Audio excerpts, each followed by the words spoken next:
Hello, Michael. Hello, everybody. It is great to be here with you, and especially with Michael, our real estate black belt, who's got 30 years of dealing and tackling Uncle Sam, who you see there in the background, especially for today's topic, syndications and K1s. So I'm going to briefly introduce the topic and then, for the most part, hand the floor over to Michael. And you'll understand why that is in a moment.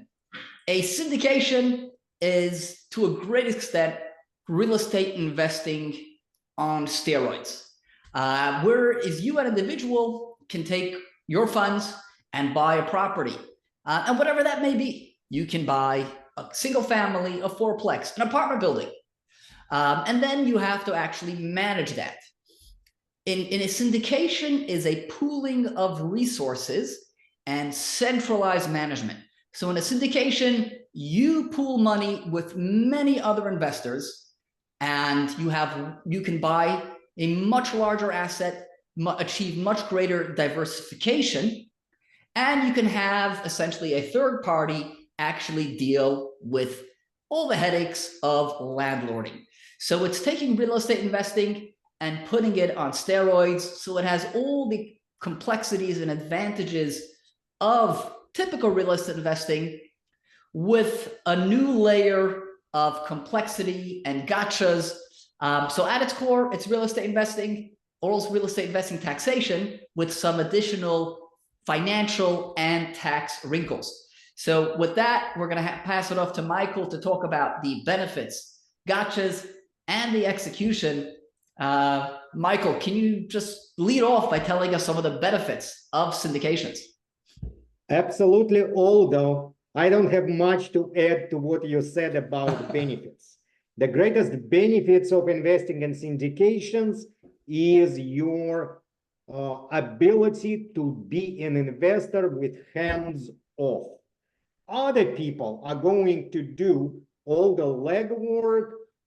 They are going to go through the trouble of finding property. They are going to go through the trouble of managing that. And you are basically funding the operation. And the other part of benefits is ability to invest in assets that you cannot do on your own because your resources are limited. With your available cash, you may not be able to invest in a commercial property like in a multi-million project, but combining it with other people's money, you can.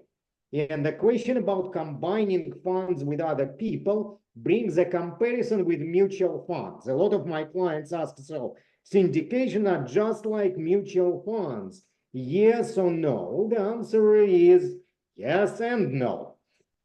So it is similar in a way that what you do is you invest with strangers. That is important, by the way, to remember. Most of the time, people who invest in the syndications with you, most of the times, there are exceptions, but most of the times, there is a people you don't really know. So random people pulling together money to run a project. Somebody is running that operation. That's another similarity with mutual fund. There is a manager, sponsor, syndicator, somebody hopefully with experience of running real estate projects, better experience than you, and they run that operations and you delegate all of that. You don't interfere. You don't really have much influence of what these people are doing. You have to trust their experience, their judgment, and their integrity, and you expect that your money will be well spent and multiplied during that project. So what is different, however, from mutual funds is, okay, mutual funds invest mostly in stocks of running businesses, while syndications invest in less traditional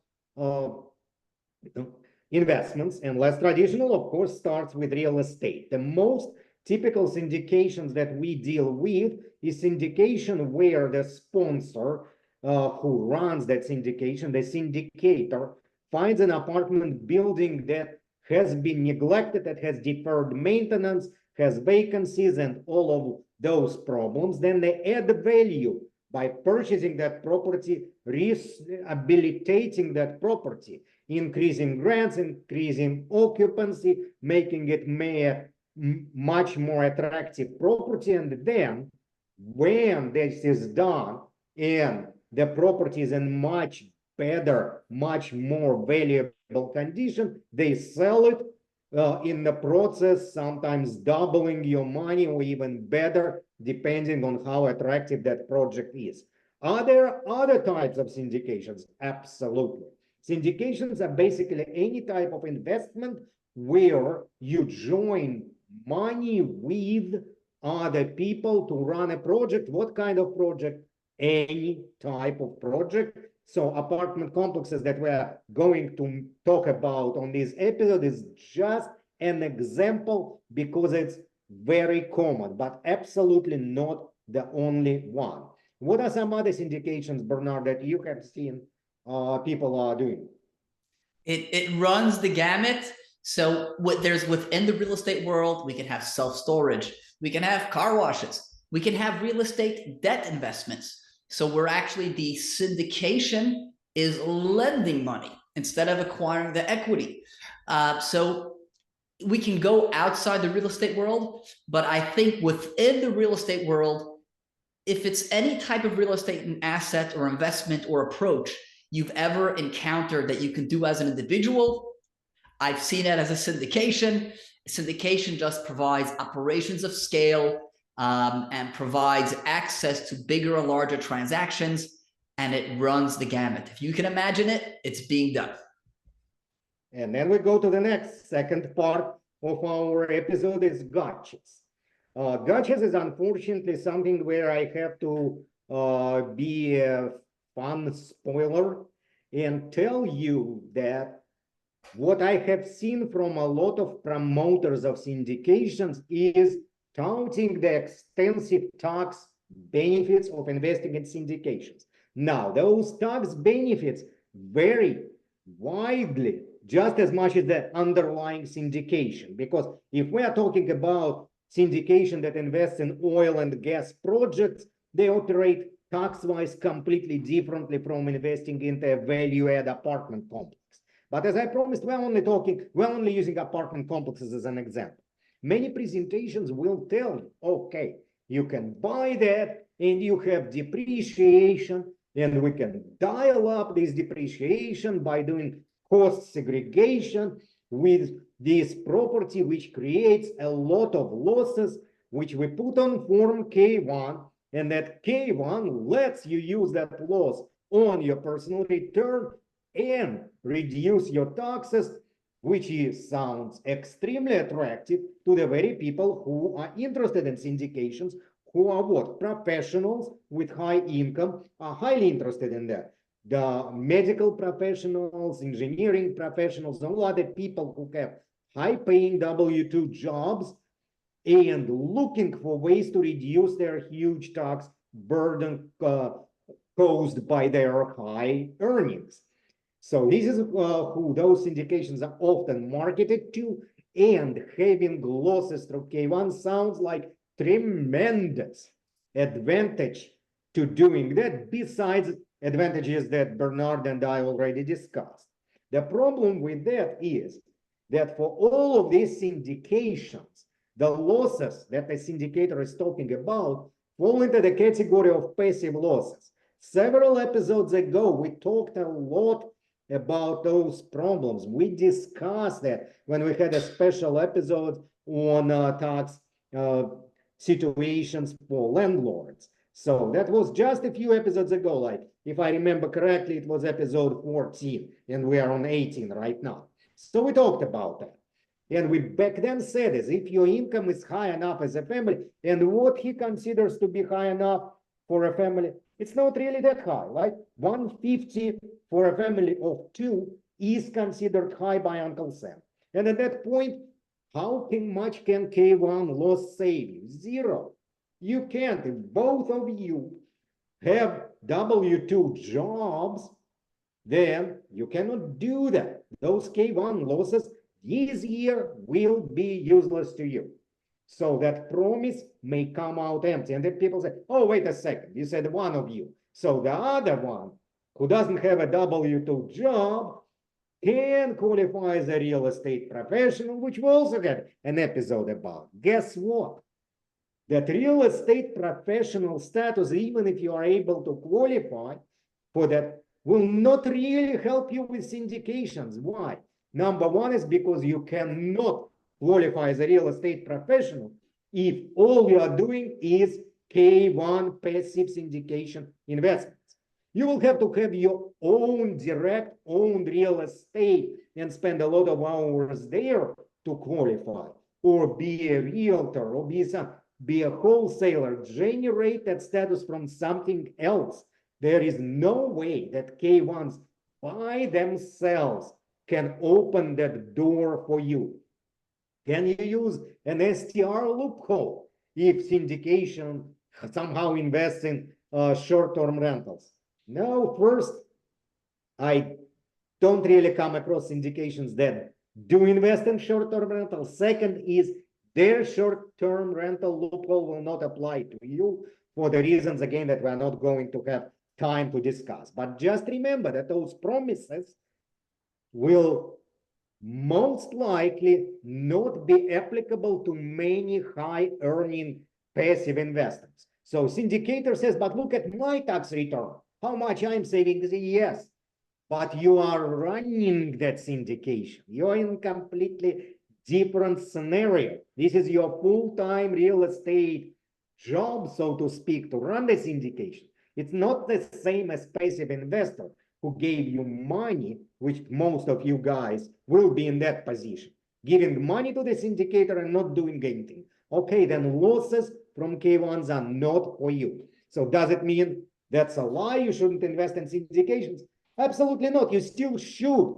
For all those benefits that Bernard explained, your diversification, your ability to buy bigger properties, and most importantly, being hands-off investor where you don't have to gain the knowledge and spend the time, and you can attend to your normal occupation and to your family while still benefiting from real estate market.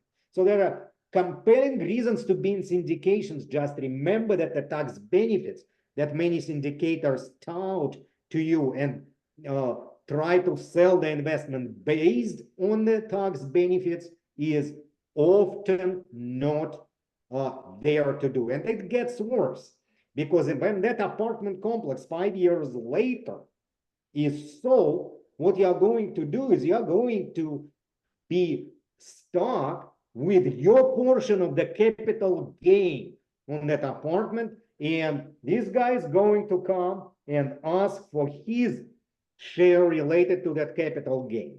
So tax benefits of K1 syndications are not nearly as attractive as it may sound from presentations. Speaking of that guy, by the way, I got somebody asked us after all of these episodes why it happens that like the guy keeps moving, like on some episodes, Michael, he's on your left, on some he's on your right.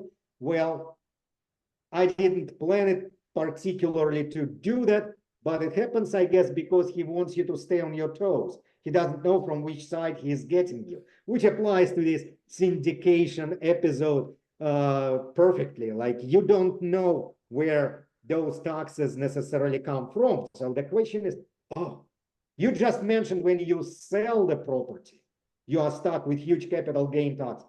Can I do something about that? The answer is yes. Oh, but those losses cannot be used. Can I do something about that? Yes. But we do not have time on this short episode to discuss all of these strategies. Those strategies, just to give you a clue, involve more than being invested in a single syndication.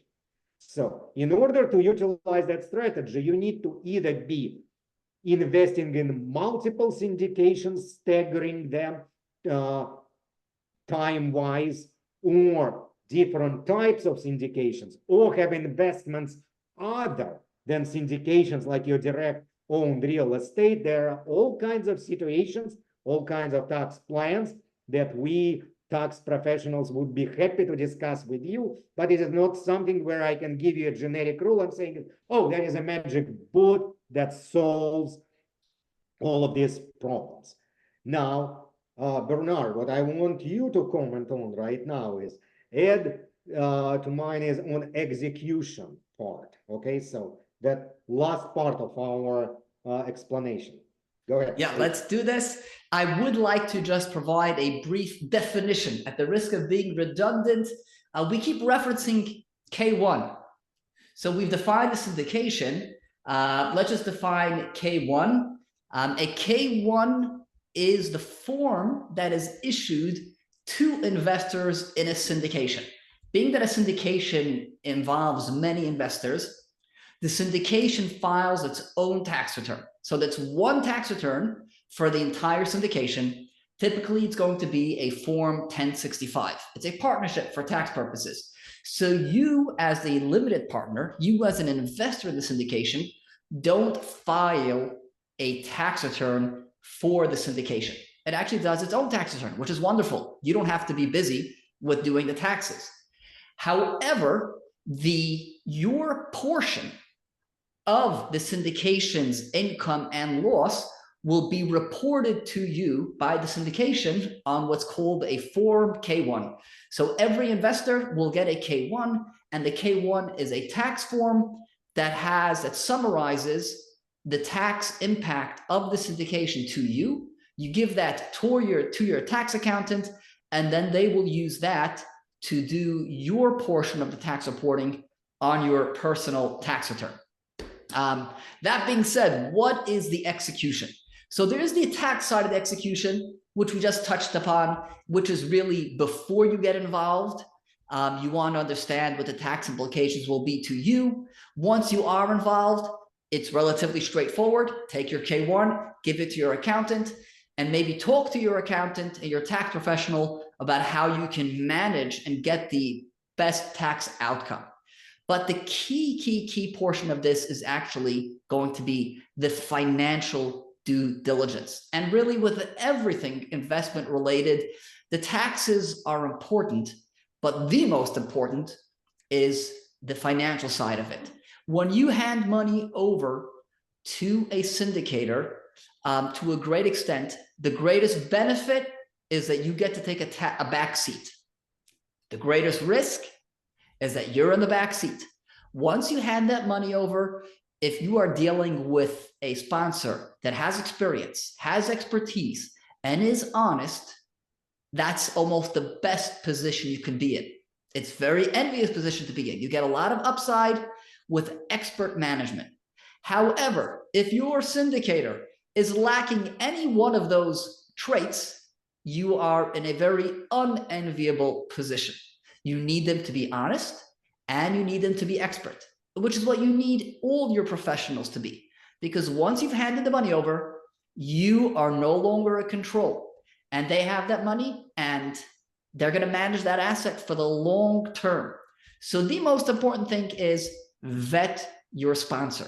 You don't want to hand your money over because of all sorts of benefits that are promised, because it turns out that the sponsor does not know what they are doing. They lack the professional expertise. Alternatively, they are lacking the integrity. Every investment has ups and downs. Markets have ups and downs. And you are relying on the combination of expertise and integrity of your sponsor as the steward of your funds to navigate that for your advantage. So execution, due diligence, and of course you want to assess the investment, but probably more importantly, assess the sponsor. I completely agree, Bernard. And the way I would phrase it is this. If you may end up unknowingly or through like circumstances beyond your control, end up investing in a bad project, in a bad property.